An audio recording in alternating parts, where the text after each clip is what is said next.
what you just presented.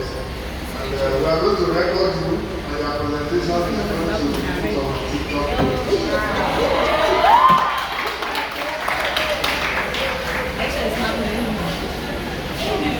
So, I want you to, people need to hear what you are telling us, that I have not seen departments in other universities. Okay? Alright. Good morning, everyone. My name is Ejiofor Blessing Chinyere, and I'll be speaking on the topic prenatal diagnosis and screening techniques. Prenatal diagnosis and screening techniques involve a series of medical procedures and laboratory tests that are used to detect genetic abnormalities, congenital malformations, and other fetal conditions before birth.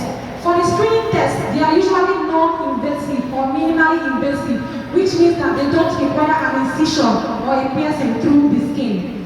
They make use of biochemical markers, and these biochemical markers are specific substances that are found in the mother's blood that originates from the fetus, the placenta, or the pregnancy tissues.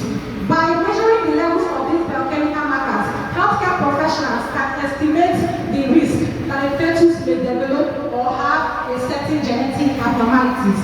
Some of these biochemical markers include 1. Pregnancy-associated plasma protein A, 2. Human chorionic gonadotropin, 3. Alpha-fetoprotein, 4. EEBA, and so on. Another part of screening test is what we call the ultrasound examination. This one is very common. It's when they use high-frequency sound wave to show the image of the fetus, and then from there they can now detect structural abnormalities. Moving over to the prenatal diagnosis or diagnostic test, these ones are usually invasive, which means they require an incision or a piercing through the skin of the mother. And they include 1.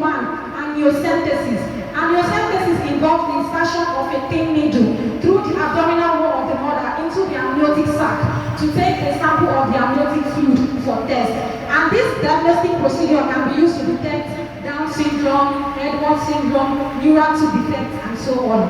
The second one we have is the chorionic villus sampling. This one involves taking a sample of the placental tissue known as chorionic villi.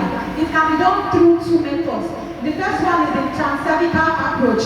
This involves through the cervix using a catheter. Or the second one, which is transabdominal approach, which involves through the abdominal wall of the mother using a needle. For the third one, we have the cholecystectomy. This cholecystectomy involves using a needle to insert into the umbilical cord to take a sample of the fetal blood for analysis. Now, this cholecystectomy is more invasive than the other ones. Remember, I said invasive means it requires a piercing through. So the umbilical cord is like inside, so it is more invasive. And because it is more invasive, it carries a high risk of complications. So it is not normally done except the other tests are inconclusive, meaning except the other tests did not show any results. Thank you.